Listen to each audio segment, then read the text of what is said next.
welcome to a special edition of Spaceriffic Reviews, where me and Marco count down the top 10 films that shaped our movie-watching career.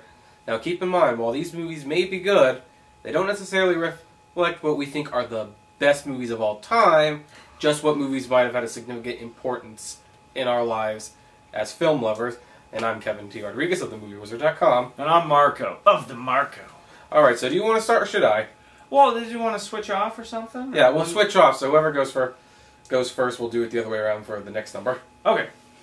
Okay, so I guess I will start because I have the easy one at number 10. This is not a prestigious film. It's UHF, starring Weird Al Yankovic. And some people might wonder, why is that movie on your list? It's fun, but isn't it just kind of goofy? Well, you would be correct. It is goofy. But this is important for one reason.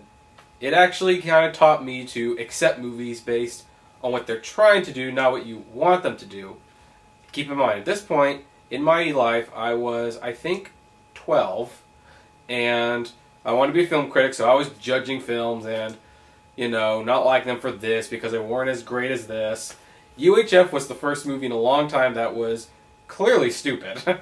It was not deep and it was not complicated, but I just kind of smiled and laughed the whole time, and I realized that that was what the movie intended to be done, therefore it succeeded, and that all movies were not necessarily created equal.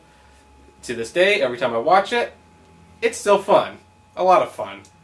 And it has a probably bizarre soundtrack to boot, but even that's kind of a little fun in its own strange way, so that's why UHF gets my number 10 spot. You're gonna crucify me for this one. Well, yeah, no, I wouldn't be so mean. We're doing a top 10 list, and there's a decent chance we're going to come up on something that one of us hasn't seen, or the other one, so we can't really jump down your throat about it. But yeah, no, I maybe watch UHF, and I was less than impressed, is probably a good way to put it.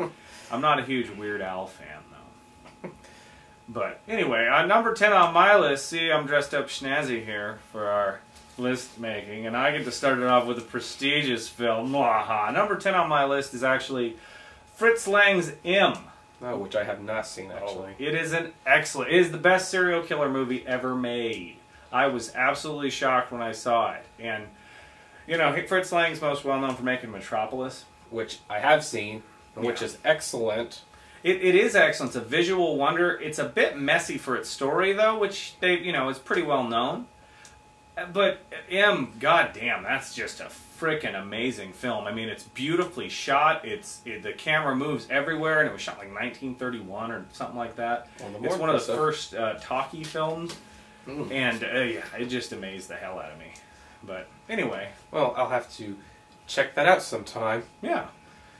Yeah, we're switching off. Well, okay, number 9 on my list is my not-so-prestigious film, but it's one that I frickin' have always liked a heck of a lot, and that is Luc Besson's The Fifth Element.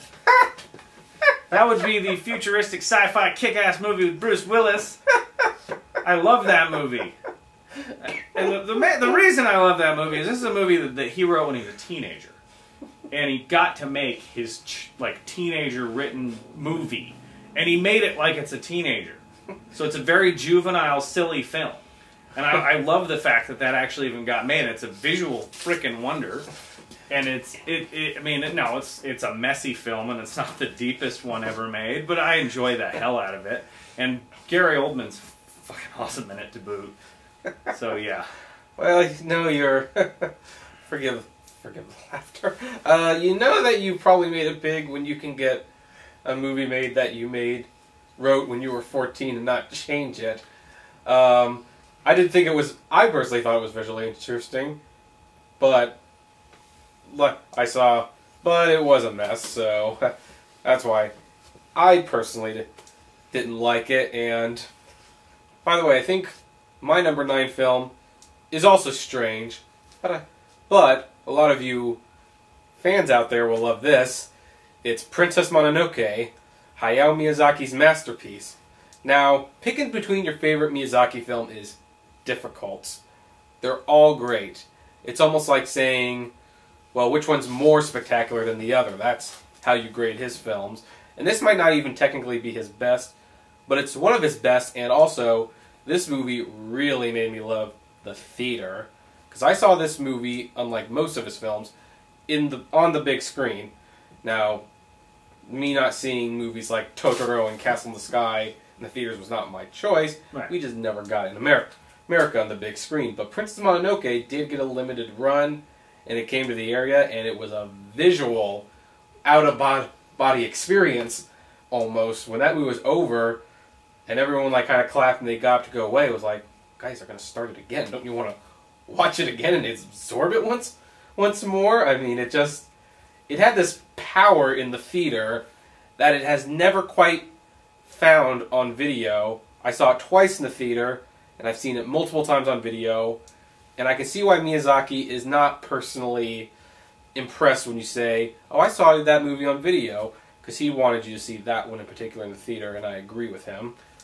Oh, well, yeah, if I was to choose, I haven't seen all of his movies yet. I've recently got into him, but that wasn't one of my favorites. I enjoyed it, but it was the most hard to get into, I thought, because it was the least accessible one to me. Well, yeah, there was some, Japanese mythology that some people don't.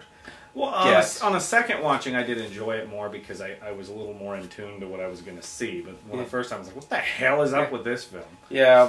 Yeah, I mean, I think all movies should be seen in the theaters, just for the record, but Miyazaki films tend to be just a little better on the big screen because he creates such worlds that's very true with that one. That don't quite come alive as much when they're on video. Very true. Well, we're doing our weird switch-off thing, so... Yeah. So, you're on 8. Yep. Now, number 8 is another animated film. This one's from America, though, and it's from Disney. And some of you probably think it's Beauty and the Beast, or Fantasia, or Snow White. Actually, no. It's The Hunchback of Notre Dame. Now, out of all of them? Out of all of them, and I'll tell... Excuse me, folks, getting over a cold here. And I'll tell you why, obviously. Is Beauty and the Beast and Fantasia better? Probably. However, keep in mind, for many years my parents were very conservative. They would only let you see G-rated films, so obviously a new Disney film every year was a big deal. It was one of the few times I could go to the theater. Many people who've seen Hunchback of Notre Dame don't feel it's made for kids. And in many respects, it wasn't made for kids. It told a more adult, more mature story than what was usually from Disney. And as a kid who had not really been exposed to the mature movies before, this was like a revelation. It showed that movies could be more than just fun. I was thinking about that film and the visuals and the style and the complex themes and, that love triangle that, actually complicated matters where you had two men longing for the same girl and heartbreak was inevitable at one point. As a kid, it just made me think about that movie a little bit more than some of the other ones. Now, granted, as the years go by, it's still probably my personal favorite, even though other Disney films are probably better. But I think that's one of their overlooked gems, personally.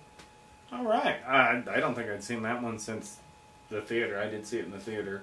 And I was like, that's pretty good. And I have it somewhere on VHS over there. Ooh, VHS. Anyway, we're on 8. This one I kind of threw in there for me. It is one of the ones I put real high, but it was also something me and my best buddy here, Brett, who just left, really were big on when we were younger. This is Butch Cassidy and the Sundance Kid. Whoa! Yeah. That's just an out-and-out classic. Probably the best damn Western ever made.